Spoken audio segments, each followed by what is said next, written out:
자, 그럼 이제 2교시 한번 시작해 보도록 하겠습니다. 자, 아까 제가 서두에서 말씀드렸던 대로요. 이 결격 사유는 뭐 초반부터 막 그렇게 막 복습해 달라고 제가 막 그렇게 부탁하지는 않을게요. 대신에 이렇게 제가 초반에 100%입니다. 이거 뭐 한 번도 빠진 적 없습니다. 했다면요. 이 부분이라도 좀 그래도 2차 과목이지만 좀 알아두세요. 그러면 1년 내내 할 부분인데 얼마나 편해요. 그리고 또 이제 이렇게 숫자들도 나오고 할 때 왜 그런지 또 제가 하나하나 또 예시 들어가지고 차근차근 걸음마 과정 시작해 볼게요. 자, 대신에 결격 사유가 뭔지는 알고 가야 되잖아요. 자, 결격 사유 제목 옆으로 화살표 뽑으세요.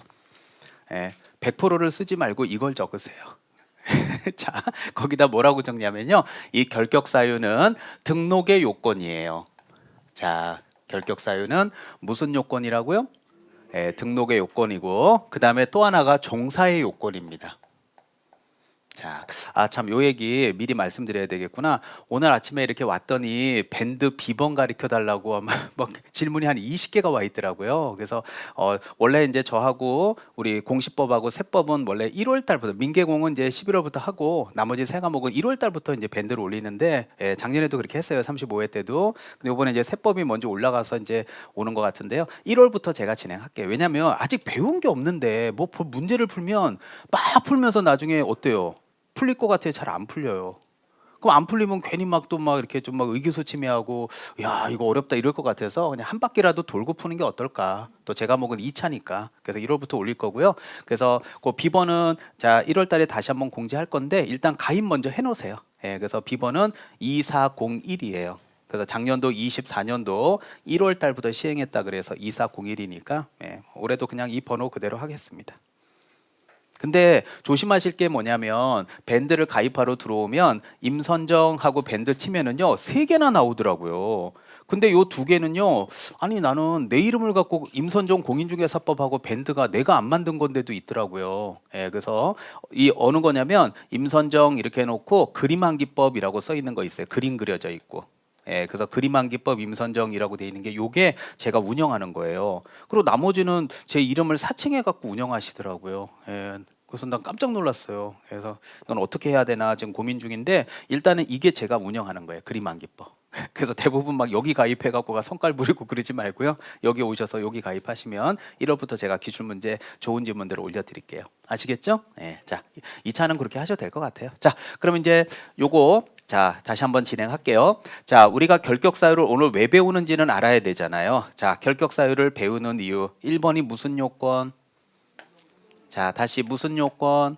등록의 요건. 2번이 무슨 요건? 종사 요건. 근데 중요한 건 뭐냐면 응시 요건은 아니라는 거예요. 물론 예외는 있습니다.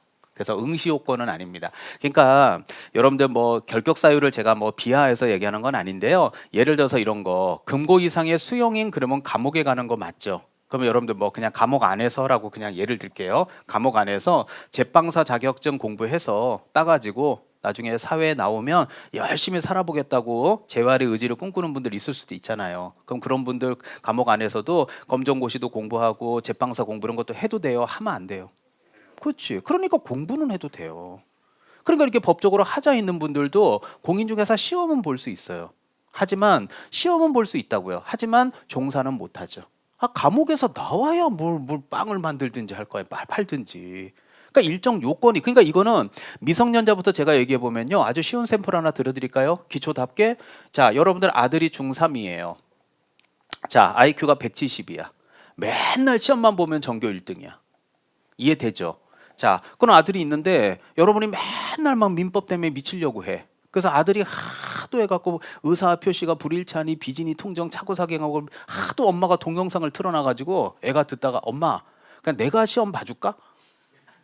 아니 엄마 막 나는 엄마 그 동영상 들으니까 다 알아먹겠던데 아이 야 근데 엄마는 왜 이게 돌아서면 생각이 안 나냐 엄마 내가 시험 봐줄게 야 공부를 해 그랬더니 이게 아니 엄마 몰래 공부해갖고 자격증을 땄어.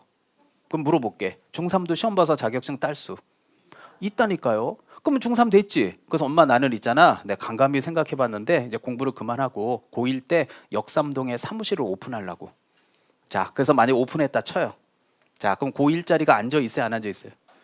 앉아있죠. 교복 입고 앉아있다 쳐요 그냥. 그럼 고객들이 와갖고 문 열고 딱 들어오면은요 뭐라 그래요? 아니 부모님 어디 가셨어요? 그래 나의 아파트 38억에 팔아달라고. 내고는 안 된다고. 여기 교복 입고 앉아 있는 애한테 어떤 고객이 집 좀 팔아달라 그러겠어요. 그럼 여기는 이 고1이 뭐라 그래요? 제가요 대표거든요. 자격증 땄거든요. 저 민법 95점 맞은 사람이에요. 아, 이거 안 되잖아. 그러니까 제가 말하는 거는 이 결격 사유를 왜 배우는지를 모르면 그냥 아글자다 피, 미피, 파, 금집 이런 거 안 된다고요, 공부가. 그건 나중에 할 일이고 지금은 결격 사유를 배우는 이유는 종사를 못하게 하기 위해서 그래요. 그러니까 시험은 볼 수 있는 거야. 그래서 이 중3짜리가 매냥 뭐 전국 1등도 하고 이 정도로 머리 좋은 친구들 아마 뭐 몇 달만 해도 딸 거거든요. 60점 못 맞겠어요. 그래도 영업은 못 해요. 그럼 언제 할 수 있어요, 얘는? 얘는 뭐가 문제야? 아니요, 나이 어린 게 죄야. 어차피 가만히 있으면 나이 먹는데, 그러니까 성년이 된 다음에 이제 영업하라 이 얘기예요. 고등학교 생활은 하고 공부하고 수능 공부하고. 자, 그다음에 이제 이 피성년 피한정 이런 사람들은 이제 종료 심판을 받으면 되고요. 특히 이제 경제적 무능력자 파산 선고 이런 거 나와 있는데요. 이 파산 선고는 예를 들어서 제가 과거에 우리 강남에서도 강의할 때 IMF 때 빚이 3억이 있어서 파산 선고 받은 뭐 사례들 많이 저한테 와서 상담 개인적으로 하시더라고요. 그래서 만약에 3억이 만약에 이만저만해서 파산 선고 받았을 수 있죠. 그러면 파산 선고 받고 이제 경제 활동이 좀 힘드니까 아, 나 그냥 책이나 좀 볼까? 하다가 공인중개사 공부를 좀 해볼까? 해서 자격증을 땄어요. 자, 질문해 볼게요. 공부해서 자격증 따도 돼요? 책도 보면 안 돼요? 아니, 책 보면 안 돼. 파산자는 뭐 공부도 하면 안 돼. 평생 죽어야 돼. 그래서 공부하다 보니까 자격증을 따게 된 거야. 대신에 사무실을 오픈하게 되면 안 되는 거예요. 왜냐하면 오픈하게 됐다고 한 번만 해줘봐요. 오픈했어요, 안 했어요? 했는데 여기 봐봐요. 자, 계약금 3억 들고 있어요. 이거 막 손이 떨려 이거. 이거 가서 이거 갚아버릴까? 매도인 건네줄까지 막 손이 떨려, 달달 떨려. 이거 어떻게 돼 이거? 매도인 건네줘야 되는 돈이야. 어떻게 건네줘요? 이걸 빚 갚아버리고 튀어요. 근데 이런 일이 생긴다고요. 그래서 만약에 3억을 개인 용도로 써버리게 되면 중개사고가 터지겠죠. 그럼 만약에 여러분이 피해자라면 분명히 강남구청 가서 뭐라 그러겠어요? 여보세요. 당신들은 어떻게 이 사람이 어떤 상황인지 확인도 안 하고 등록증을 막 주냐고. 당신들은 공무원분들은 뭐 하시는 거냐? 나 이거 변호사 선임해서 국가 당신들 책임 있는 거 끝까지 나 책임 묻겠다고.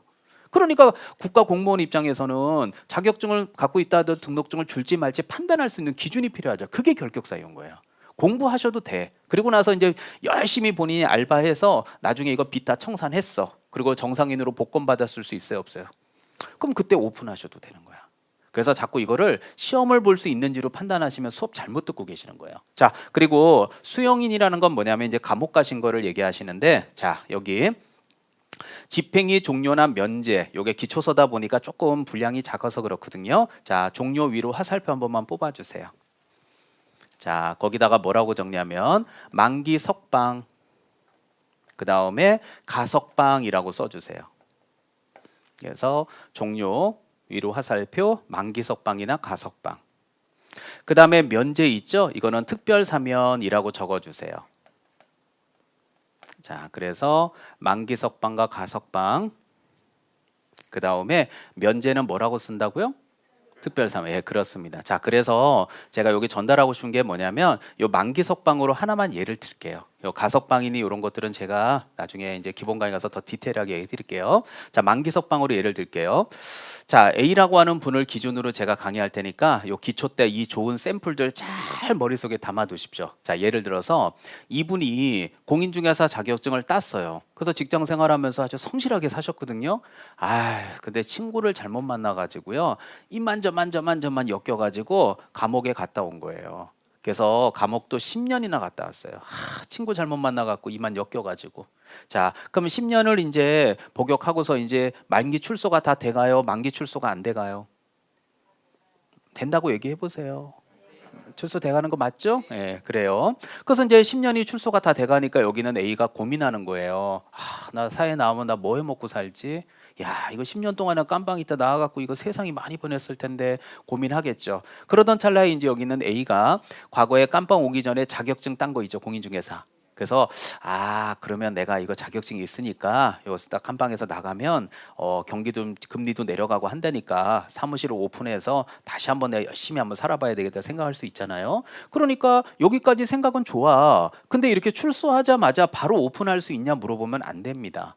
왜냐면 그냥 오픈할 수 있다고 얘기해 보세요. 여러분이 하도 조용하셔서 제가 자꾸 유도하는 거예요. 혹시 쉬는 시간에 대답 안 하기로 회의한 거는 아니죠? 너무 조용해. 예, 예, 자, 그럼 제가 어려운 거 질문 안 해요. 기초 때는. 자, 그래서 오픈했다고 얘기해 보세요. 오픈했어요, 안 했어요? 그래 했죠. 그럼 오픈했다고 칩시다. 갖고 여기 이제 A가 딱 오픈해서 앉아 있다 칩시다. 그럼 고객이 딱 들어가 가지고 고객이 A한테 저기요 사장님, 아니 여기 뭐 강남도 토지거래 허가구역으로 뭐 지정이 됐다고 하는데 토지거래 허가구역은 뭐예요? 물어봤어요. 그럼 대답해요. 좀 멀리 있다 왔어요. 멀리 있다 왔어요. 그러면 투기과열지구는 뭐예요?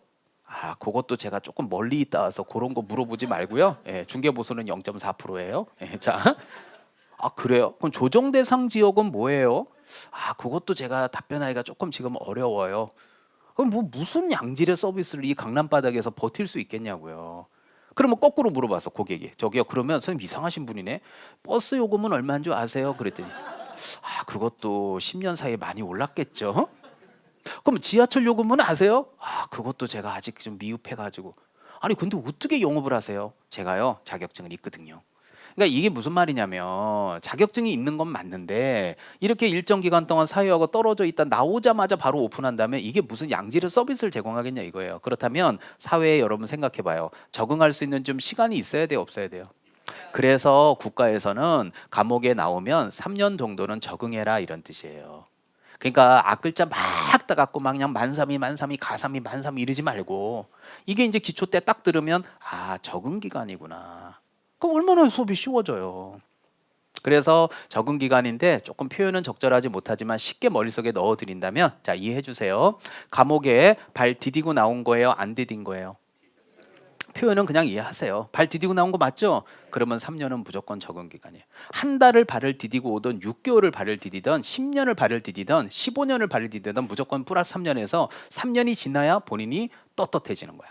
그럼 3년 정도 이제 이렇게 일상생활하고 뉴스 보면 버스 지하철도 타봤겠죠. 그럼 버스 요금 지하철 요금 모른다는 게 말이 돼? 버스 요금을 누가 애워요 그거를 형광펜 칠해가지고. 그건 상식적으로 알아야 되는 거죠. 자, 그리고 요 집행유예라고 하는 게 있는데요. 요 집행유예는 제가 강의해 보면 여성 수강생분들이 많이 질문하는 게 집행유예예요. 자, 그래서 요 집행유예를 남자분들은 질문 안 하시더라고요. 자, 집행유예 제가 설명드릴게요. 자, 집행유예는 뭐냐면 자, 예를 들어서 징역 1년에 만약에 집행유예를 3년 선고받았다. 요걸 갖고 제가 예시를 하나 드려 볼게요. 자, 제가 여기 연예인으로 한번 예를 들게요. 이름은 거명하지 않고 그냥 예시니까 그냥 보편 타당하게 대명사로 봐주세요. 연예인 땡땡치가 있는데 자, 뭐 연예인으로서 아주 성실하게 활동도 잘 하시고 좋은 분이셨는데 아 이만저만해서 대마관리법을 위반한 거야. 이해 가죠? 그 대마관리법 위반해서 이만저만했다면 그 해당 법률에 의하면 원래 징역 몇 년이요? 징역 1년이에요. 하지만 이제 초범이고 이해가죠? 그리고 도주의 우려도 없고 또 반성의 개전의 형도 현저하고 그 다음에 뭐 누구보다도 이제 이런 일이 있기 전에 뭐 사회봉사도 좀 많이 하시고 뭐 모범적으로 이런 생활을 해 오셨어요. 단지 이제 요 행동 때문에 지금 이제 지탄을 받고 있는 거라면 초범이고 그런 노력가 없다면 자 법원에서는 저기 연예인 땡땡 씨자 징역 1년에 집행유예 3년을 선고합니다 라고 했을 때 이 말의 뜻은 뭐냐면 원래는 깜빵 1년을 가야 되는 게 맞아요.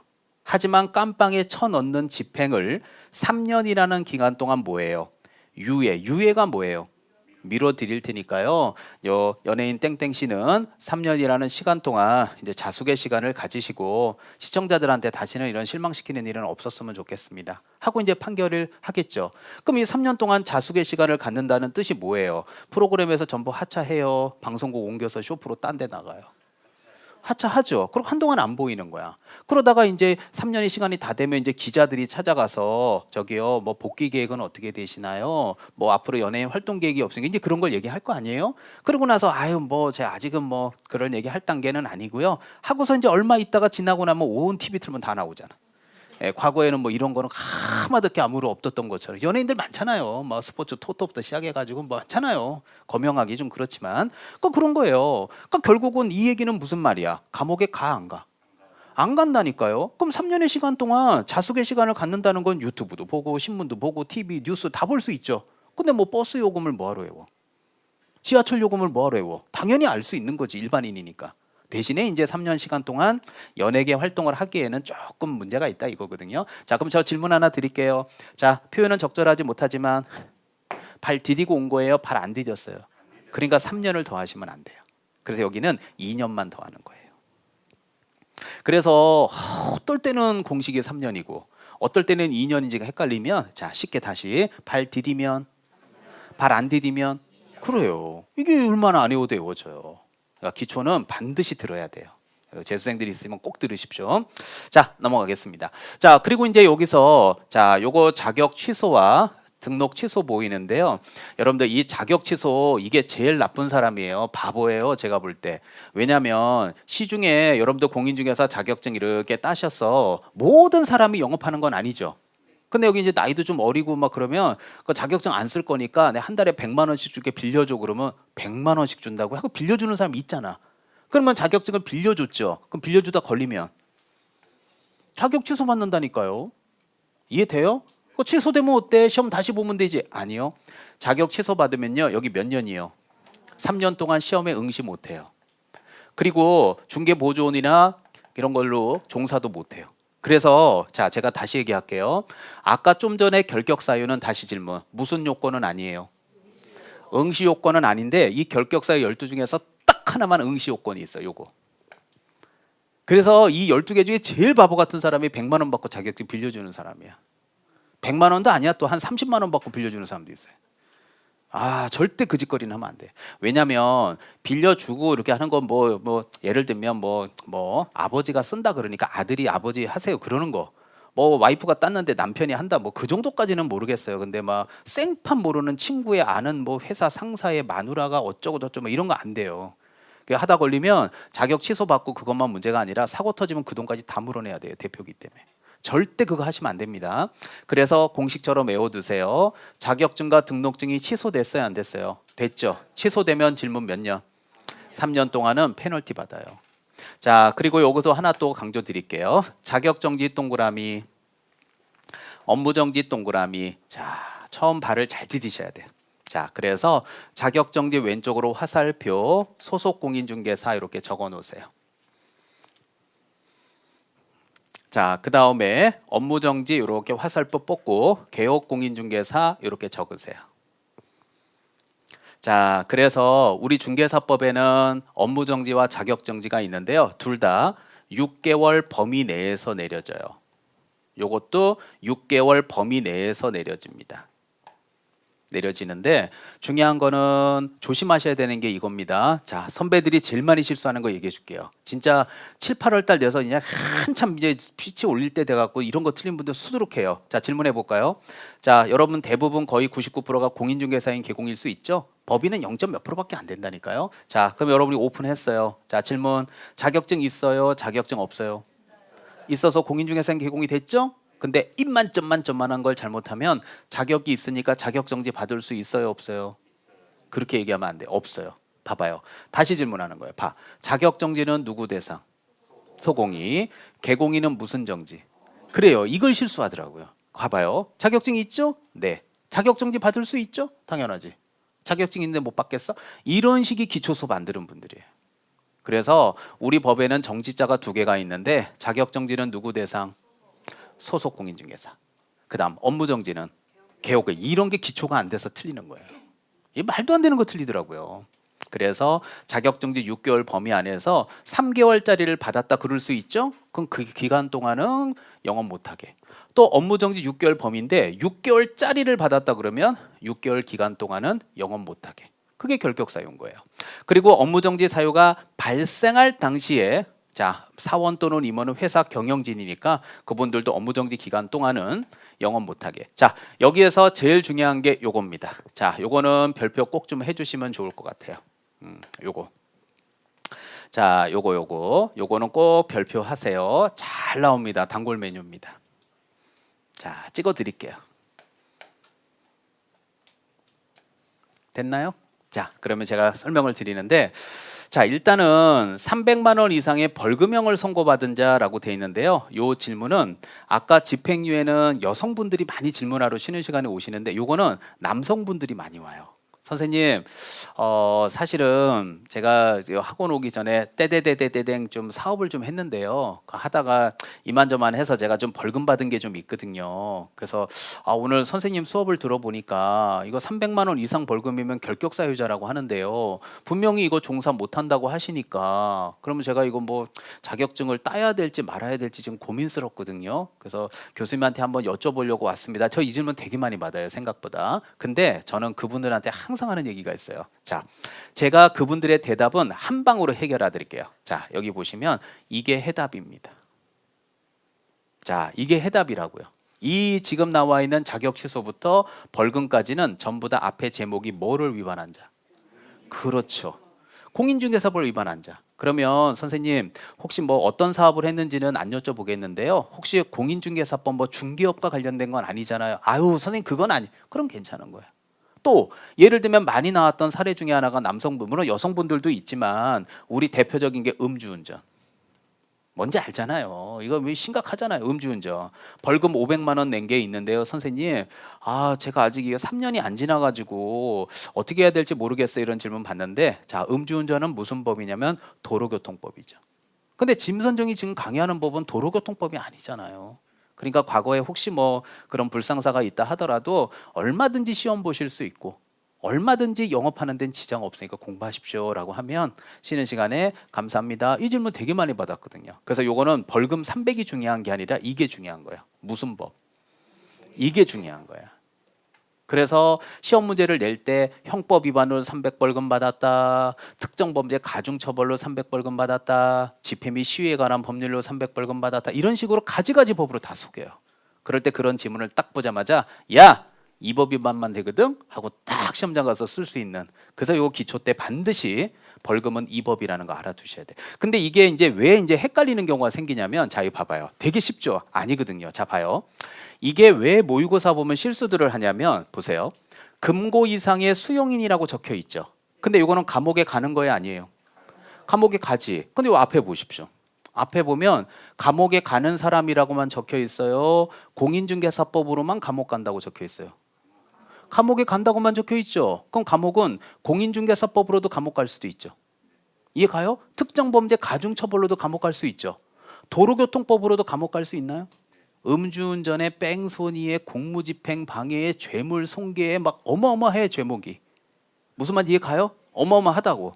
근데 반성도 없어. 판사 앞에 갔더니 아유 뭐 그렇게 실수할 수도 있지 뭐 그런 거 갖고 그래. 실형이야 얘는. 그러면 도로교통법으로 감옥 간 건 결격사유다 아니다. 결격사유지. 감옥만 가면 되니까. 그런데 자 중요한 건 도로교통법으로 벌금 300 받은 건 결격사유다 아니다. 그러니까 이제 아니니까 이제 질문이 오는 거예요. 선생님이 지난번에 도로교통법은 아니라고 하셨잖아요. 그런데 왜 이번 모의고사는 도로교통법이 결격사유인가요? 이런 질문들이 오는 거예요. 감옥에 가는 거는 어느 법을 위반해도. 근데 여러분 내가 물어볼게. 만약에 헷갈린다 그럼 봐요. 공인중개사법으로 감옥 갈 수 있죠. 갔다 해봐. 갔지? 감옥이 아니야 지금. 어떻게 운영하시려고? 어떻게 하시려? 소공아 너 저기 면회 와 아침 저녁으로. 사장님 저 다운 계약서 써달라니. 써줘. 저거로 빵 좀 넣어라. 야 배고프다 야 죽겠다. 아니 뭐 어떻게 영업을 하겠다는 거야. 어떤 방법으로든 감옥에 가면 이랬던 저랬던 영업은 못 한다니까요. 그러니까 이건 이 법이든 다른 법이든 안 따지는 거지. 하지만 다시 얘기하지만 벌금은 반드시 무슨 법만. 그래서 요 앞에는 도로교통법으로 감옥 간 것도 결격사유죠. 하지만 뒤에는 도로교통법으로 벌금 받은 건 결격사유가 아니니까 이제 헷갈리기 시작하는 거예요. 그래서 제가 이걸 별표 3개를 처음에 쳐드리는 거예요. 많이 흔들립니다 선배들. 근데 여기 있잖아요. 딱 써놨잖아요 형광펜. 공인중개사법 위반한 자. 흔들리지 마십시오. 자, 그리고 법인의 임원 사원이 만약에 법적으로 하자 있으면 2개월 안에 해소. 이 해소라는 말이 뭐냐 자꾸 질문하는 분 계신데 해소라는 뭐냐면 법인의 임원은 생각해봐요. 경영진이 아니에요. 회사 임원. 그러니까 해소는 뭐냐면 이 양반이 법적으로 하자 있는 사람이 됐으면 자르고 다른 사람으로 메꾸란 얘기예요. 자르고 메꿔라를 뭐라고 불러요? 해소. 이런 느낌이니까 어려운 거. 이건 뭐 12번째 있는 건 별로 중요한 거 없어요. 그래서 가장 사례로 많이 내는 게 예하고 그 다음에 앞에 있는 예하고 요거를 사례 문제로 많이 내요. 그러니까 지금 도로교통법을 하나 예를 든 걸 잘 생각해서 머릿속에 염두에 두시면 1년이 해피해집니다. 그리고 12개를 이제 외우는 거는 제가 이제 3월부터 슬슬 암기법 발동시킬게요. 일단 기초 때는 개념부터 잡으시기 바랍니다. 자, 요 정도면 다 설명드린 것 같습니다. 자, 이제 챕터 4로 가겠습니다.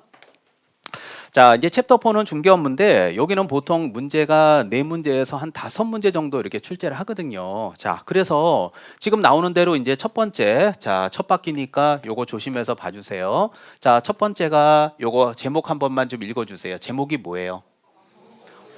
업무를 볼 수 있는 지역의 범위를 얘기해요. 서울이야, 충청도야, 전라도야, 전국이야, 이걸 말하는 거고, 그 다음에 자, 제목만 한번 보고 올게요. 죄송하지만, 자, 여기는 제목을 자, 박스 찍게. 여기는 뭐예요? 업무의 범위예요. 그래서 여기는 매매 도와줄 수 있어? 경매 도와줄 수 있어? 컨설팅 도와줄 수 있어? 이건 업무의 범위예요. 그래서 업무의 지역의 범위와 업무 범위는 구별하시기 바랍니다. 자, 근데 여러분처럼 자격증 따서 법인을 만들거나 자격증 따서 공인중개사인 개공의로 영업을 하시거나 한다면 지금 뭐 여러분 서울에서 자격증 따셨지만 저 밑에 고향이 제주도예요. 저는 제주도 서귀포에서 중개업을 하고 싶어요. 해도 돼요? 하면 안 돼요. 아니, 안 될 이유가 뭐 있어요? 거기 걸 하던 거기 가서 하던 다 되지 뭐. 자격증 따면 대한민국 영토 안에서 다 통용되죠. 하지만 부칙개공인은 다르다는 거예요. 그래서 이분은 자, 저번에도 얘기했지만 이 소개영업법에 의해서 과거부터 이제 이렇게 복도방을 해왔어요. 그래서 이제 복도방을 여기 강남 있죠? 강남에서 벌써 뭐 50년 넘게 강남에서 이게 터박이에요. 그래서 이분하고 이제 비인 여러분이 얘기를 해보면 아우 씨, 옛날에 그 압구정동 거기 옛날 미나리밭이었어. 거기 허업을 팔릴 때부터 내가 이게 중개업한 사람이야. 아유, 80년대 때 아파트 들어섰는데 이 강남이 이렇게 될지 어떻게 알았겠어? 이런 얘기 들을 수 있는 분이에요. 그럼 이분은 이 동네 터박이에요? 제주도까지 터박이에요? 그냥 이 동네 터박이로서 그냥 기득권 인정받아서 이 동네에서 하라 그 얘기예요. 근데 이제 시험이니까 이분이 영업할 수 있는 바운더리가 1번 강남이냐? 에이 참. 2번 서울이냐? 3번 전국은 이제 빼드릴게요. 그럼 이제 강남이냐 서울이냐 그러고 물어보겠죠. 근데 여기 앞에 보시면 자, 특별시 광역시 도인데 강남은 무슨 구에 있어요? 서울특별시 강남구잖아요. 그러니까 요거를 딱 체킹하시면 이분의 영업할 수 있는 바운더리는 어디? 서울이죠. 그럼 강남이니까 옆에 서쪽 것도 할 수 있지 뭐. 길 하나 차인데. 하지만 경기도 과천권은 못 돼요. 이해되죠? 저 서울 노원 것도 할 수 있어요. 그렇지만 거래정보망. 그래서 이 거래정보망은 매물망입니다. 매물망. 그래서 요 매물망인데 요 매물망은 뭐냐면 돈 주고 보는 유료 사이트예요. 여기 들어가면 제주도에 자, 전원주택이라든지 또는 토지라든지 세컨하우스라든지 이런 것들 많이 떠 있거든요. 그럼 이런 것들은 이제 매물망을 통해서 할 때는 전국으로 인정해줘요. 뭐 서로 공동중개하는 거니까. 뭐 제주도에 있는 사람이 강남에 여기 A한테 연락 왔다고 해서 전화 끊으세요. 저 제주도하고 전화 안 해요. 굳이 그럴 필요는 없지 않냐. 하지만 본인이 제주도 걸 여기서 작업하는 건 안 된다는 얘기예요. 본인은 이 동네에서만 하라 이런 느낌으로 받아들이시면 되겠습니다. 자, 그러면서 이제 아까 요 업무 범위는 제가 초반에 해놔서 여러분이 조금 수월할 것 같은데요. 자, 공인중개사인 개공이와 부칙개공인은요 질문해 볼게요. 개인이에요, 법인이에요? 개인이니까 다 할 수 있는데 딱 하나. 아까도 얘기했잖아요. 부칙개공인은 뭘 못해요? 부칙개공인은 뭘 못해요? 경공매 알선 대리는 못한다고 얘기한 거 기억나죠? 예, 왜? 자격증이 없으니까. 지난주도 수업했잖아요. 민법 공부를 안 했다니까요. 민법을 안 했는데 어떻게 경매 물권법을 알고 특별법을 알아서 경매를 하겠어요. 그렇지만 여러분은 공인이잖아요. 여러분은 해도 돼. 하지만 부칙개공인은 못한다고요. 자, 이거 별로 안 중요해. 중요한 게 이거라고요. 아까 제가 힌트 줬잖아요. 자, 기억나시죠? 법제 몇 조에 있는 14조에 있는 업무 뭐예요? 업무 뭐? 만. 영위할 목적이어야 돼, 아니어야 돼요? 영위할 목적인 거 맞죠? 예, 그래서 14조에 있는 업무가 원칙적인 업무가 중개업입니다. 자, 그 다음에 2번부터 아까 제가 부탁드렸어요. 7번까지 묶어서 뭐라고 적었어요? 겸업. 겸자가 한자로 겸할 겸자에다가 업무할 때 업이니까 영어로 하면 사이드 잡. 세컨 잡이 되는 거예요. 그래서 원칙적인 잡은 뭐예요? 중개업이지, 중개법이니까. 그래서 이건 만자가 속상해할 거 없어요. 되게 쉬운 겁니다. 그래서 관리대행이나 분양대행이란 말 앞에 제가 형광펜 칠해놨듯이 이렇게 상업용하고 주거용만 가능합니다. 그래서 알아두실 거는 공업용이나 농업용은 돼요, 안 돼요? 안 되죠. 그래서 과거 공인중개사 17회 때부터 농업용 창고 시설을 관리해줬다, 이런 거 틀린 걸로 답돼요. 시험이니까 어쩔 수 없어요. 그리고 여기 분양대행도 공업용이나 농업용은 안 되는 거죠. 그래서 예를 들어서 대표적인 거 하나 예를 들면 이런 거 있잖아요. 아파트형 공장. 아파트형 공장. 이게 공장이지 뭐예요. 아파트가 아니잖아. 아파트 같이 생긴 공장이잖아요. 아파트형 공장 분양 대행. 이런 거 못 한다고요. 왜 못 하느냐? 공장이니까. 공업용하고 농업용이 안 되니까. 그래서 법인은 반드시 이렇게 상업용과 주거용. 자, 그리고 여기 상담이라는 거는 영어로 컨설팅. 그리고 개공일을 대상으로 해서 경영기법 경영, 이거 가맹사업이요. 그래서 우리 알고 있는 프랜차이즈. 그래서 가맹사업 하잖아요. 야, 저 간판은 약간 체인점 간판 느낌 나네, 이런 거요. 그래서 가맹사업, 프랜차이즈점, 프랜차이즈라고 쓸게요. 프랜차이즈. 그래서 프랜차이즈, 가맹사업 할 수 있다고요. 이해됐죠? 네, 이런 거. 요거 이제 외우는 건 제가 이제 앞으로 막 이거 뭐 컨설팅은 영어로 C거든요. 프랜차이즈는 영어로 F거든요. 그래서 CF를 찍었다 그러고 막 암기법 해서 해드릴게요. 일단 처음 바뀌니까 개념부터. 자, 그리고 이제 이 법인은 규모가 크기 때문에 도배나 이사업체를 이제 소개시켜 주는 거 가능하고요. 그 다음에 마지막으로 경매, 공매, 알선 대리는 가능합니다. 그래서 여러분 알겠지만 아까 얘기했던 누구는 경공매 못한다 그랬죠? 부칙개공의는 못한다. 이거 진짜 생각보다 시험에 잘 나와요. 그래서 부칙개공의가 뭔지는 동영상 1강 보시면 소개 영업부터 설명해 놓은 거 처음부터 보셔야 됩니다. 자, 이제 이 정도 알아두시면 될 것 같아요. 자, 이제 고용인으로 한번 들어가겠습니다. 자, 여러분들 고용인의 고용과 이제 종료에 대한 얘기인데, 고용인은 누굴 말하냐면 소속 공인중개사와 중개보조원을 고용인이라고 표현합니다. 자, 개업공인중개사는 소공이나 보조원을 고용했습니다. 야, 우리 같이 일하자. 너 언제부터 출근할래? 사장님 오늘이 목요일이니까요. 저 다음 주 월요일부터 출근하면 안 될까요? 그렇게 해. 그러면 다음 주 월요일이니까 그러면 내가 오늘이나 내일 가서 강남구청 가서 너 다음 주 월요일이 업무 개시하는 날짜니까 내가 오늘이나 내일 정도에 고용신고 해놓을게. 그러니까 월요일부터 출근해라. 알겠습니다, 사장님. 그게 업무 개시 전이에요. 그래서 이제 몇 달을 일을 해봤더니 사장님이 막 미칠 것 같아. 야, 미안한데 너 그냥 오늘까지만 일하고 내일부터 나오지 마. 내가 이번 달 월급 다 줄게. 아주 난 너 때문에 그냥 속이 쳐 죽을 것 같아. 아주 그냥 나오지 마, 내일부터. 그래서 종료됐으면 며칠 이내, 10일 이내에 강남구청에 가서 저 김말자 씨하고 일 안 하기로 했습니다라고 종료 신고하라고. 근데 이런 거는 사실 뭐 들어보면 알겠지만 뭐 제가 강의해야지만 이해되는 건 아니에요. 근데 이제 시험에는 업무 개시 후 10일 이내 이런 식으로 요번 35회 때도 또 나왔어요. 근데 뭐 이런 거는 뭐 별로 걱정도 안 합니다. 자, 오늘 제 수업을 들으러 오셨을 때, 자, 요 개정 법률에 대해서 제가 잠깐 설명드리면, 여기 중개보조원 제가 지난주도 한번 얘기했지만 보조원은 본인이 보조원임을 고지해야 돼요, 안 해야 돼요? 해야 돼요. 그래서 중개보조원 임선정입니다. 자, 제가 롯데캐슬 105동 708호 보여드릴 테니까 고객님 따라오시죠. 이거 고지해야 돼. 그러니까 쉽게 얘기하면 이제 보조원은 영업을 좀 못하게 하려고 이제 약간의 그 페널티를 주는 느낌이에요. 그리고 또 하나가 이 보조원은 인원수 제한이 있어요, 사무실에. 그래서 사무실에 대표가 공인중개사 자격증이 있다. 그 다음에 B가 소공인데 공인중개사 자격증이 있다. 그럼 이런 상태에서 얘기해 줘 보세요. 자격증 있는 사람이 사무실에 몇 명? 2명이면 곱하기 5배를 해보세요. 그러면 몇 명이 돼요? 10명을 넘어가서 둘 수 없으니까 보조원을 둘 수 있는 인원수 제한이 있죠. 10명까지는 둘 수 있습니다. 10명도 사실 많은 거지 뭐. 10명까지 두면 사무실에 뭐 지금 12명이 앉아 있는데 개인 사무실에 12명 앉아 있으면 규모가 굉장히 큰 거 아닐까요?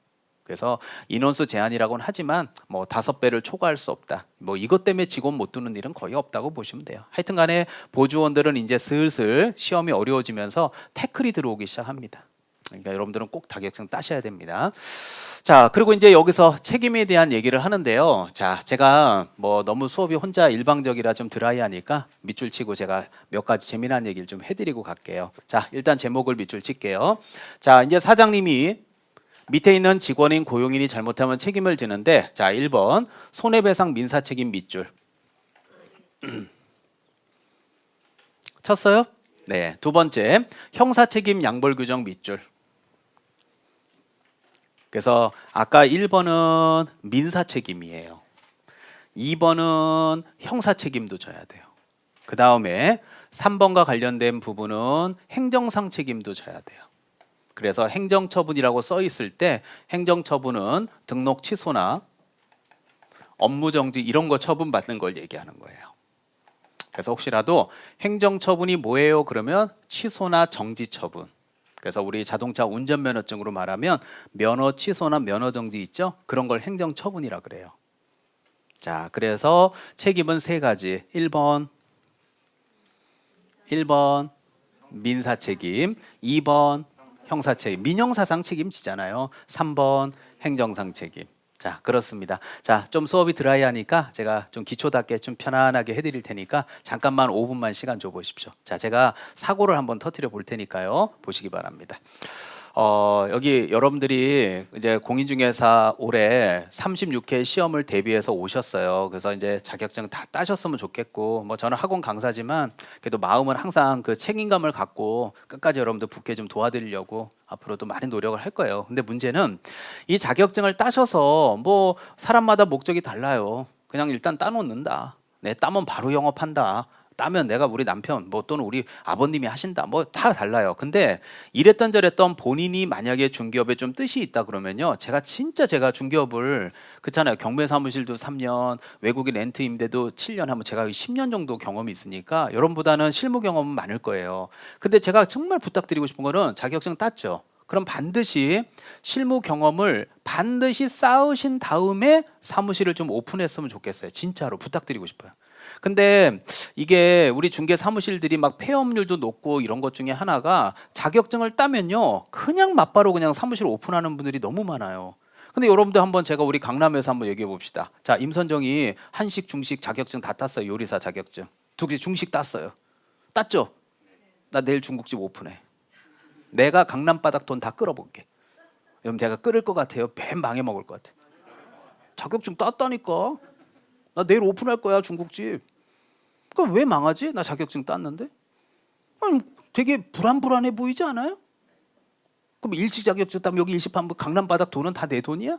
근데 여기 부동산도 마찬가지지. 강남에 날고기는 부동산 업자들이 셌는데 따자마자 오픈하면 다 이 동네 돈이 내 돈이야. 그건 아니거든요. 그 경험을 반드시 쌓아야 돼요. 제가 강남 얘기 말고 제가 예전에 있었던 에피소드 하나 얘기해 드릴게요. 자, 2000년대 여기 이제 초반입니다. 그래서 제가 그때 이제 부산에 여러분들 알겠지만 서면이라고 있어요. 거기 네, 부산 서면에 제가 S 출판사 있을 때인데 이때 이제 강의를 부산 처음 내려갔을 때 그때 이제 장동건 나오는 영화 친구 있잖아요. 이게 이제 개봉을 했을 때예요. 그래서 오전 수업 끝나고 낮에 친구 영화를 봤던 기억이 나는데 그때 이제 오래된 얘기니까 해드리는 거예요. 여기 이제 한 분이 계셨는데 그냥 A 씨라고 할게요. 이분이 경찰이셨어요. 남자분 저보다 한 두세 살 많으셨는데 이제 경찰 관두시고 경찰 안 맞는데 자기 체질에 그래서 자격증 공부하러 오셨거든요. 근데 이제 첫 해 때는 못하고 2년째 되는 날 2년째 될 때 좋은 성적으로 합격을 하신 거야. 그래서 이제 이분 성함이 이성항 씨예요. 지금도 뭐 개인적으로 친분이 있으니까 연락하고 그러는데 그때 이제 부산 분인데요. 근데 이제 제가 그랬거든요. 개인 친분이 있으니까 사석에서 꼭 실무 경험을 좀 쌓아라. 그리고 몇 달이라도 일해보고 오픈해야지 바로 하지 마라. 진짜 부탁드린다 그랬는데 이제 저는 서울에 있으니까 뭐 부산에서 이제 실무 경험도 안 싸고 어느 날 되니까 오픈했대요. 그래서 뭐 오픈했다니까 어때 물어봤지. 어디다 오픈해야 됐더니 자갈치 시장이 있는데. 진짜로요. 예. 예, 오픈했대요. 예, 진짜로. 예, 사례니까 들어보세요. 그래 오픈했대. 그럼 뭐 오픈했다고 그러는데 그 덮으라 그럴 수는 없으니까 좀 잘 됐으면 좋겠다 얘기를 했어요. 그래서 뭐 여기 뭐 상가들도 많고 이러니까 뭐 권리금도 좀 해보고 하려고 한다. 의기 좋죠.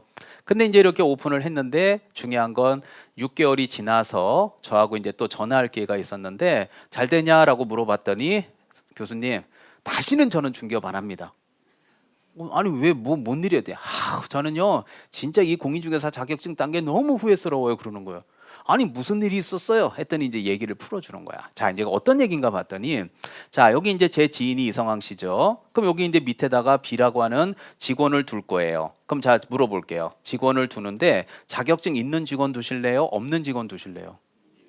그래요. 그럼 있는 직원 둡시다. 똘똘한 놈으로 둬요? 티꾸무리한 놈을 둬요? 아, 그래. 그럼 자격증도 있고 똘똘한 놈으로, 그리고 실무는 잘하는 놈으로 못하는 놈으로. 그런 사람 있으면 나 좀 소개시켜주면 안 돼요? 나 강의하면서 오픈해놓고 나 강의만 하면 돈 벌어서 나한테 입금만 하라 그러게. 그렇죠. 그러면 자격증도 있고 똘똘하고 일도 잘하고 사장님을 위해서 돈을 벌어주는 직원이 세상에 어디 있냐? 나는 본 적이 없는 것 같은데.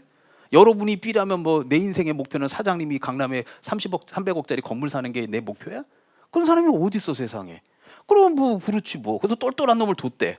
근데 여기 워낙 똘똘하니까 이제 어떤 일이 있냐면 제 지인이 이제 광고 해요, 광고 안 해요? 광고 하겠죠. 그럼 광고 보고 고객들이 연락 와요, 안 와요? 연락 오겠지. 그럼 연락이 오면 아까도 얘기했지만 여기가 7, 여기가 3이야. 근데 중요한 건 워낙 똑똑하니까 여기 있는 B가 과거에 예전에 있던 사장님 있어요, 없어요? 거기 사장님하고 내통을 해가지고 고객을 다 일로 빼돌리는 거야. 여기 사장님이 자기가 3, 네가 7. 이해돼요? 예. 그리고 여기는 어차피 3 받을 거에 7 받는 거 아니야. 그리고 뭐 여기서 이제 기본급 받아 안 받아? 그럼 기본급 받고 여기는 7 받고 3 주고. 그럼 돈은 돈대로 벌고. 그럼 제 지인은 망했지. 6개월 동안 한 건도 못 했대. 근데 한 건도 못한 게 화가 난 게 아니잖아. 경기가 안 좋으면 못할 수도 있지만 나중에 알고 보니까 이 고객을 뒤로 다 빼돌린 거야. 똘똘한 애가요, 티끌무리한. 아주 똑똑하죠. 그 이짓거리 하는 거야. 그럼 뒤통수 띵 맞고서 나중에 결국 문 닫아 버리더라고요. 그래서 막 속상하다고, 교수님 진짜 이거 너무한 거 아니냐고, 이 나쁜 시계 다 있냐고 막 그냥 피를 토하고 전화 왔더라고요. 그래서 제가 뭐 거기다 대고 또 뭐 기름 껴얹을 수는 없잖아요. 그래가지고 제가 한마디만 했죠. 에이, 그냥 좋게 생각하시라고. 어차피 뭐 그렇게 된 거니까. 대신에 그래도 여기 있는 B가 사고는 안 터뜨린 게 어디냐. 만약에 사고까지 터뜨렸으면 제 지인 이성황 씨는 돈도 물어줘요, 안 물어줘요? 돈 물어주는 게 뭐예요? 민사책임. 근데 제 지인이, 자, 이성황 씨가 아무런 잘못이 없어도 무과실일 때도 돈 물어줘야 돼, 안 물어줘야 돼요? 돈 물어줘야 된다니까요. 그 돈은 또 그렇다 치자. 근데 중요한 건 뭔지 알아요? 형사 책임도 져야 된다. 예를 들어서 아까 그 똘똘한 직원 있죠? 밑에 B. 이해되죠? 얘가 고객들한테 막 사기치고 다녔잖아요. 그러면 이때는 1년 이하의 징역 또는, 진짜로 법에 정해져 있어요. 1,000만 원 이하의 벌금형에 처하도록 공인중개사법에 규정하고 있거든요. 그러면 이렇게 밑에 있는 아까 똘똘한 친구가 사기를 쳤다. 그러면 봐봐요. 자, 제 지인이 A인 거 맞죠? 그러면 A라 할 때 A도 책임이 있는 거예요? A는 책임이 없어? 여러분이 고객이라고 생각해봐. 사기당한 고객이라고 하면 사장 나오라 그래. 너 직원 관리 그따구로 할 거야? 당연하죠. 그래서 이렇게 처벌해요. 그러면 둘 다 처벌해요? 안 해요? 그러니까 둘 양자에다 벌할 벌자니까 이걸 줄여서 양벌 규정으로 둘 다 처벌을 하는데, 직접적으로 거짓말한 건 밑에 직원이었죠. 그럼 얘는 징역 또는 벌금형에 처해져요. 그래서 고용인이 행정형벌인 징역이나 벌금 사유에 해당하게 되면 고용인에게는 징역 또는 뭐요? 벌금형이 가해진다. 하지만 제 지인이 이성황 씨는 그를 고용한 계공인 거 맞죠? 그럼 계공한 고용인은 결국 뭐가 가해질 수 있다? 벌금형. 그러면 자, 그러면 여기 1,000만 원 이하의 벌금형이 가해질 수 있다라고 제가 여기다 적는 순간 하나 포인트는 징역형은. 그래, 이게 양벌 규정이야. 근데 이거를 애우지 말라고요. 기초 때는 반드시 이거를 개념으로서 좀 가져가요. 애우는 건 3월부터 제가 확실하게 해줄 테니까. 자, 그러면 제가 자꾸 유도해 볼게요. 자, 제 지인이 이성황 씨가 만약에 징역형을 받는다고 한 번만 얘기해 주세요. 예? 자, 안 받는 게 맞지만 받는다고 한 번만 얘기해 준 거죠? 예, 그럼 받는다고 얘기할게요. 그럼 만약에 제 지인이 갑자기 연락했더니 전화를 안 받아. 나중에 알고 보니까 감옥에 가 있어. 그럴 수도 있죠. 그럼 만약에 감옥에 가 있다고 친해서 감옥을 간다라면요, 앞으로 여기 있는 직원들은 어떻게 해야 돼요? 모시고 살아야지. 갑자기 직원이 딱 출근하더니 사장님, 왜? 아니 근데 그 월급이 너무 작은 거 아니에요? 아니 그 딱 7대3으로 주시면 어떻게 이번 달 제가 다 계약했는데 왔다 갔다 차비도 더 많이 썼단 말이죠. 그러면 이제 어떻게 일이나 열심히 해 라고 얘기했다면 여기 있는 B가 A한테 뭐래? 사장님 정신 좀 차리셔야 되겠어요. 내가 볼 땐 좀 갔다 오셔야 될 것 같아요, 사장님. 그래서 갔다 왔어. 몇 년? 1년 갔다 왔어요. 그러면 직원은 꼭 한 명만 둬야 돼요? 또 있어도 돼요? 그럼 몇 년 갔다 와요? 1년. 직원이 100명이면 100년. 그럼 여러분 나이에다 100살 더하면 우리나라 최고령 기네스북에 나오지 않을까요? 그러면 이제 나중에 딱 출근했더니 밑에 직원 얼굴 표정이 안 좋으면 또 갔다 와요? 혹시 불편하신 점은 없으세요? 또 갔다 와야 되는데 1년? 그럼 뭐 어떻게. 그래서 징역까지 과하는 건 너무 과하다. 근데 거꾸로요, 벌금형의 과의 대상은 될 수 있죠. 근데 이것도 막 징역 X 벌금 동그라미, 징역 X 벌금 동그라미 이런 거 하지 마요. 기초 때는. 그럼 여기도 벌금도 안 내려진다고 한 번만 얘기해 주세요. 네, 그러면 얼마나 웃긴 일이 생길 줄 알아? 결론, 징역 받아요 안 받아요? 벌금은 안 받는다고 한 번만 얘기해 준다면 결국 사장님은 형사처벌 받아야 안 받아요? 안 받지. 그럼 어떻게 하면 돼요? 자, 광고 내 가지고, 자, 돈 필요하신 분 연락 주세요. 연락 와요 안 와요? 오죠. 연락 딱 오면은요, 자, 여기 C가 연락 왔으면 그래요. A가 C한테, 저기 그 하남시에 뭐 땅이 하나 있는데 그거 좀 분양을 해야 되는데, 뭐 쉽게 얘기하면 사기 분양인데 네가 좀 갔다 오자. 갔다 오면 내가 한 3억 띄워줄게. 대신에 나는 징역도 안 받고 벌금도 안 받거든. 그러니까 나는 형사처벌 안 받으니까 네가 좀 갔다 오자. 한 3억 내가 딱 해줄게. 얘 가죠. 그럼 얘 보내요 안 보내요? 보낸다고 해요. 그쵸? 그럼 또 광고 내요 안 내요? 또 연락 와요. 또 사기쳐서 보내요. 그 소문 났어요. 이 부동산에 직원으로 들어가면 한 명씩 사라진다고. 그래서 수시 모집이라고 광고 내자. 수시 모집. 이해 가죠? 사장은 절대 형사처벌을 안 받아요. 그러니까 수시로 모집하는 거야. 오면 몇 달 있다 사라지고. 사장은 끝까지 아무런 처벌도 안 받고. 그러면 이게 뭐 여러분이 고객이라고 생각해봐. 이거 너무한 거 아니에요 이거? 그러니까 징역은 좀 과하지 않냐. 그래서 벌금형 정도는 대상이 돼야 사장도 긴장하고 직원들 관리하지 않을까요? 그런 의도로 본다면 굳이 5월 달에 와서 징역 X 벌금 동그라미, 징역 X 벌금 동그라미, 공식이야 공식 막 이러고서 막 암기카드 막 외우는 거는 나는 사실은 좀 반대거든요. 안 외워도 외워지는 게 굉장히 많거든요. 근데 거꾸로 사장 입장에서는 여러분들 봐봐요. 벌금 받을 수도 있죠. 그럼 벌금 받아도 억울해요 안 억울해?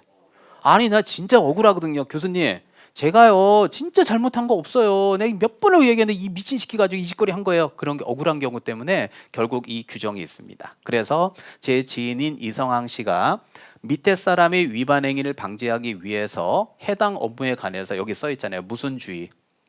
상당한 주의와 감독을 게을리하지 아니한 경우에는 그러하지. 이거 여러분들 말장난이라고 욕하지 마세요. 이거 공인중개사법 조문에 있는 거 그대로입니다. 해설을 제가 해드린다면 게을리하지 아니한 경우 그러하지 아니하다는 얘기는 상당한 주의를 다했으면 벌금형도 안 받을 수 있다라고 해석되는 거니까 괜히 뭐 이런 거에 또 말장난이라고 얘기하지 마시고, 대한민국 법 조문이 그래요.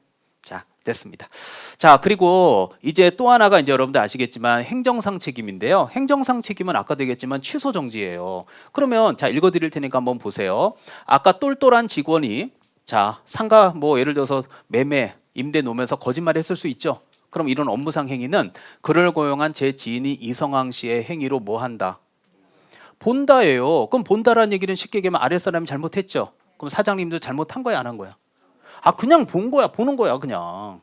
그러면 저 이성항 씨는 결국은 등록증이 취소되는 경우가 생길 수도 있는 거예요. 자, 그러면 최악의 시나리오를 한번 볼게요. 최악의 시나리오. 자, 첫 번째, 제 지인이 이성항 씨는 최악의 시나리오 민사, 돈 물어줘요 안 물어줘요? 최악의 시나리오, 돈 물어줘야 되죠. 두 번째, 벌금 내 안 내? 그 기록에 남잖아. 세 번째, 문 닫아 안 닫아? 최악의 시 문 닫아야지. 그러면 돈 물어주고 형사처벌 기록에 남고 사무실 문 닫아. 아까 되겠지만 등록 취소되면 몇 년간은 영업 못해요. 3년간 영업 못하잖아. 이 직원 똘똘한 놈 하나 잘못 두면 개망신 당하는 거야. 그래서 이런 경우를 사례 문제로 나와서 문제가 나왔을 때 가장 난이도가 높았거든요. 그러니까 처음 봤기 때 제가 지금 예를 든 거 이해 안 되는 거 없죠. 그래서 첫 번째가 뭐 민사, 두 번째가 형사, 민형사, 마지막이 뭐 행정. 요것만 외워두면 돼요. 그러면 안 외워도 막 징역 X 벌금 동그라미 안 해도 다 기억나요. 조금만 이제 다듬으면 합격하는데 전혀 지장 없습니다. 자, 이해하신 것 같아서 넘어가겠습니다. 자, 오늘 1교시 때 제가 여러분한테 이 분사무소를 영어 단어 제가 뭐 영어 가리키는 건 아니지만 오해하지 마시고 나무 가지를 예를 들면서 나뭇가지 브랜치라는 얘기를 하면서 자 분사무소는 뿌리예요 가지예요?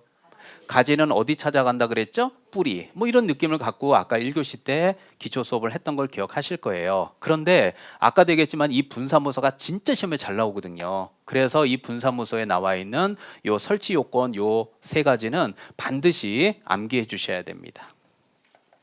요거는 반드시 암기해야 되고요.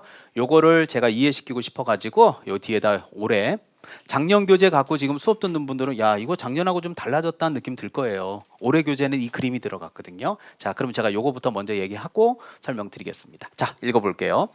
자 설치 요건을 보니 주된 사무소 소재지가 속한 시, 군, 구를 제외한 시, 군, 구별로 설치할 것. 시, 군, 구별로는 하나만 둘 것. 분사무소에는 책임자를 누구로 둬라? 공인중개사로 책임자를 둬라. 물론 다만 다른 법률 규정에 따라 중개업할 수 있는 법인을 특수법인이라고 하는데요. 특수법인의 경우에는 공인중개사 책임자 규정을 적용하지 않습니다. 자, 요 그대로인데 여기서 제가 제일 걱정되는 게 뭐냐면 과거 여러분들 학원 오기 전에 공인중개사 14회 자 2013년도 이럴 때는 어떤 문제가 나오고 그랬냐면 시군구를 시도 이런 식으로 장난쳤어요. 2003년도 이럴 때. 그래서 시도라 그러면 틀리거든요. 시도예요, 시군구예요. 근데 이게 이제 시험 문제가요. 여러분들 36회란 말이에요. 그러니까 지금으로부터 거의 한 뭐 20년 정도 전에는 시도 X 시군구 동그라미 왜 그래 몰라 공식이야 막 이랬는데 이제는 그렇게 하면 합격을 못 해요. 시도와 시군구의 개념을 정확하게 이해하는 게 중요해요. 자, 제가 그림 한번 그려 볼 테니까 자, 여기다 한번 그림 그려 볼게요. 아까 주사무소 뿔이 어디 있었어요? 강남에 분사무소 해운대에 있었죠. 그럼 제가 서울 한번 그려볼게요. 저 여기 서울시예요. 자, 그런데 아까 우리 1교시에 주사무소가 서울특별시 강남구에 있었지 않습니까? 그 강남구에 있어요. 주사무소 뿌리가. 근데 오늘 강남에서 회의가 열렸는데 대표가 그랬어요. 야, 이사들 다 모여봐, 임원들. 야, 우리가 이제 매출도 좀 오르니까 우리가 지사를 좀 하나 두자. 근데 우리 지금 강남구 우리 사무실이 역삼동에 있지 않냐? 그러면 우리 역삼동에 있으니까 저쪽에 청담동하고 저 가까운 신사동 쪽에다가 우리가 법인 하나 분사무소 하나 만들자 그럴 수 있죠. 이해돼요? 그러면 역삼동에 주사무소 있으니까 저쪽 신사동 쪽에다가 청담동, 압구정동까지 싹 우리가 아도쳐야 되니까 저 신사동 쪽에다가 한번 사무실 한번 만들어 보자라고 얘기했을 때 과연 만들 수 있냐 없냐 이렇게 물어볼 수 있거든요. 결론만 말할게요. 이게 사례 문제로 나온다면 안 됩니다. 왜 안 되느냐라고 물어보면 자 봐요. 제가 아까 1교시 때도 이런 표현을 썼었습니다. 어떨 때는 시로 따지고 어떨 때는 구로 따지는지 분명히 얘기했죠. 아까 1교시에 어떨 때는 구로 따져요. 구가 있을 때 어떨 때는 시로 따져요. 구가 없을 때. 그럼 이 그림을 보세요. 이 그림을 이해하셨다면 여기 구가 있어 없어? 있지. 그럼 여기선 구로 따지는 거야. 구로. 그럼 구로 따진다면 이 구를 동그라미를 크게 친다면 뭐를 제외한? 아니 여기 구 무슨 구? 그럼 무슨 구를 제외한? 강남구를 제외한 곳에다 두란 얘기지. 그렇다면 제가 좀 전에 뭐라 그랬어요? 강남구 역삼동에 주사무소가 있자 분사무소를 강남구 신사동에다 두겠다 그랬잖아요. 돼요? 그러니까 안 된다고 쓸 수. 그러면 역삼동 신사동이 어디냐?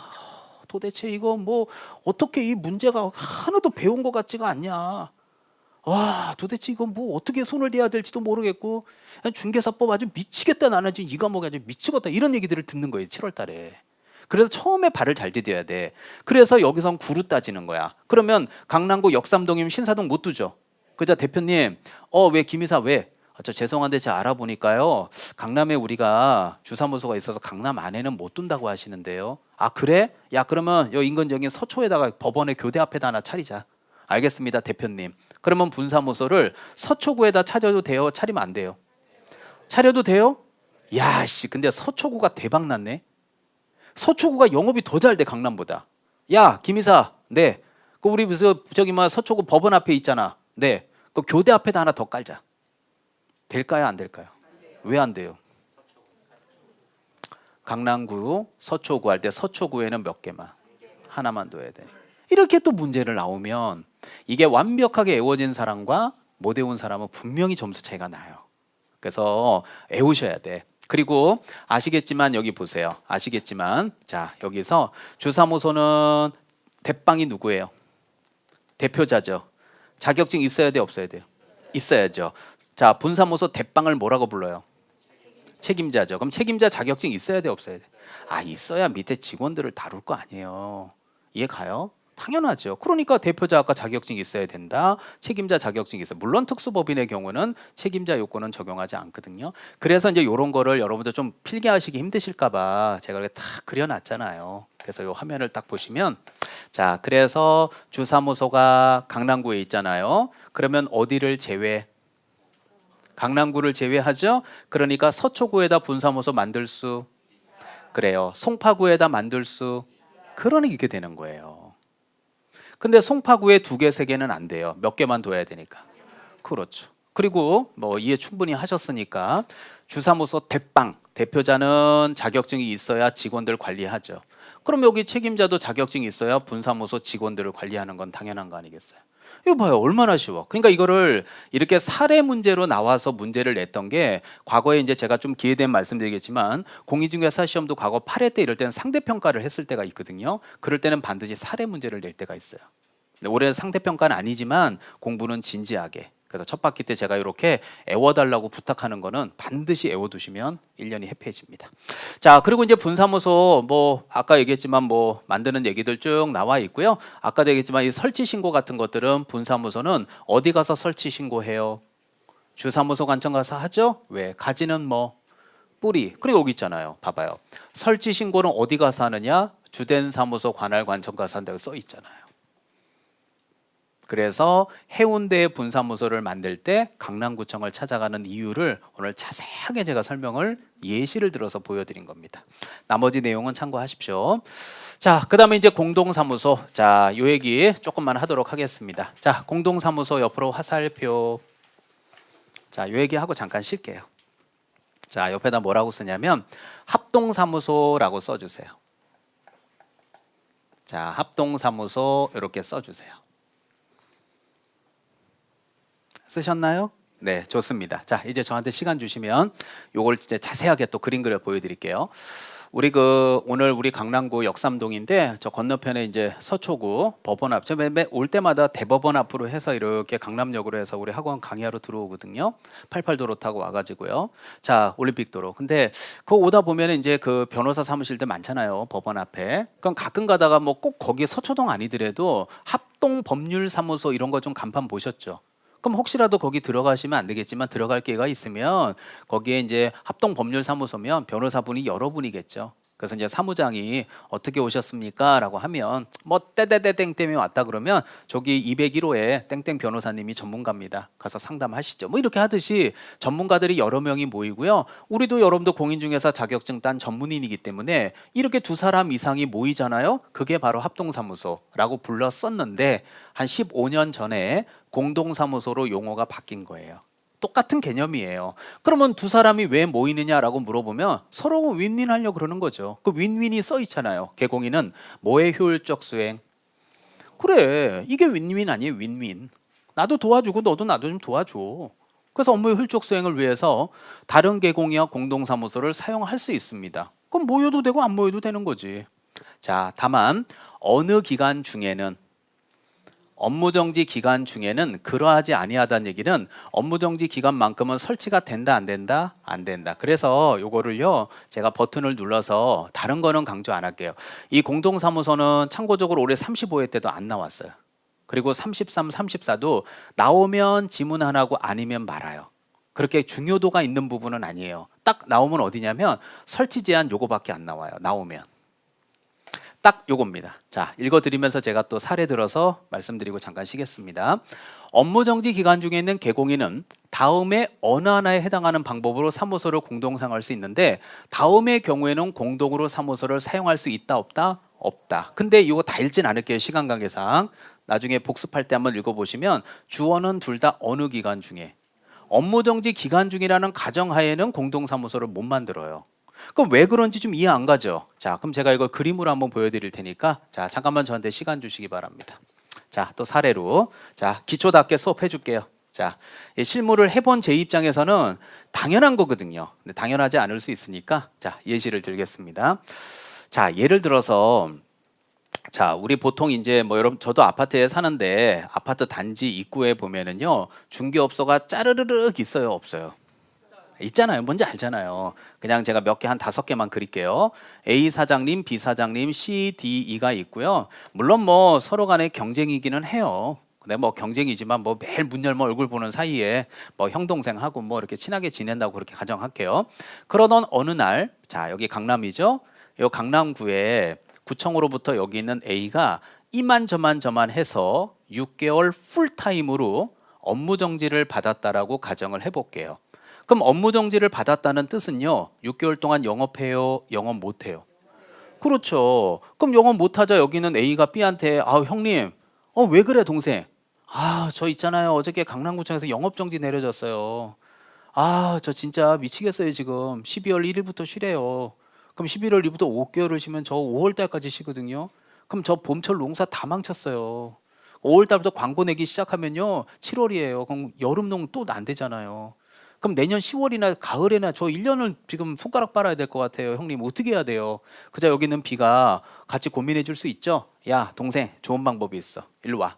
어떻게 해요? 너 일로 그냥 건너와. 그래가지고 내 여기 사무실에 내가 대표니까 너도 그냥 와서 그냥 앉아 있어. 그리고 여기 옆에다 광고 붙여놔. 문의는 옆 사무실로. 이해 가죠? 예, 그래서 자 공동사무소 만들 수 없다 그랬죠? 네, 만들 수 있다는 가정하에 지금 수업을 하는 거예요. 자, 그럼 둘이 모였어요, 안 모였어요? 모였죠. 그럼 강남구청 공무원이 A한테 뭐라 그래요? A님, 아니 지나가다 우연히 들렸는데 아니 지금 영업정지 기간 중이시잖아요. 그 여기 왜 여기 사무실에 여기 왜 앉아 계시는 거예요 지금? 그럼 여기는 A는 영업하려고 앉아 있다 그래요. 커피 마시려고 왔다 그래요. 그럼 커피는 아침에만 먹어요? 오후에도 먹어도 돼요? 그럼 오늘만 먹어요? 내일도 먹어도 돼요? 그럼 내일도 오후까지 먹어도 돼요? 아니면 하루에 한 잔이에요? 그럼 언제까지 먹어요?